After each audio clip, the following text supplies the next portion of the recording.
So I've actually got here a pretend camera. I've made a Z cam, my own Z cam, out of cardboard boxes. Got an iPhone, and I've got this grip. Now, the grip is ergonomic, fits your hand. It's got some thumb wheels, but what's cool is that you can insert an iPhone, and then as well as being able to kind of control your camera, hold your camera, it means that you've got a touchscreen right under your thumb, and it's one we didn't have to pay for in terms of bill of parts. Now I'm just going to switch iPhones here, 1 second.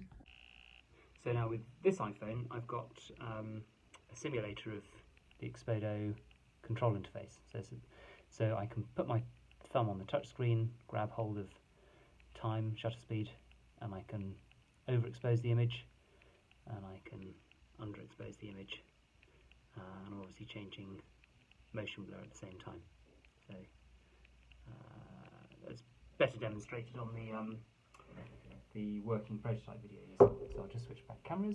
So I think what's cool about this, I mean, other than you can hold the camera and control aperture, shutter speed and ISO, is that on a Z cam or some other cameras you can also be controlling electronic MD. That just becomes another arc around the exposure donut, and you can also control lighting. So you were raising the point that wouldn't it be great if you had a consistent user interface across lighting and cameras, and so I've got a mock-up of what that looks like with Expodo.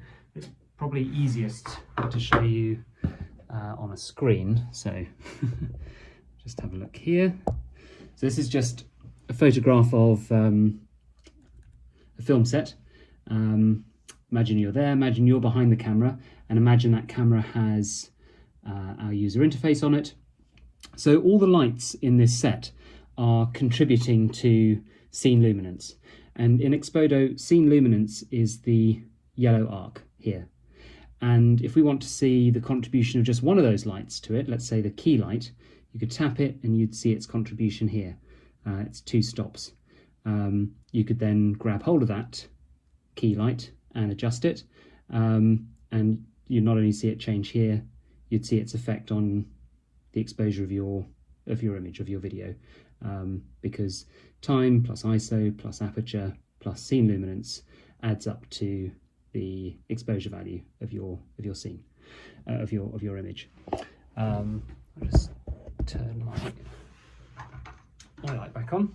So yeah, I'm quite excited about this. I think that when you break it down, the accessory itself is relatively simple. I mean, it's got some thumb wheels, it does essentially have a computer running inside it, but it's really leveraging the power of the iPhone and obviously the power of the big camera.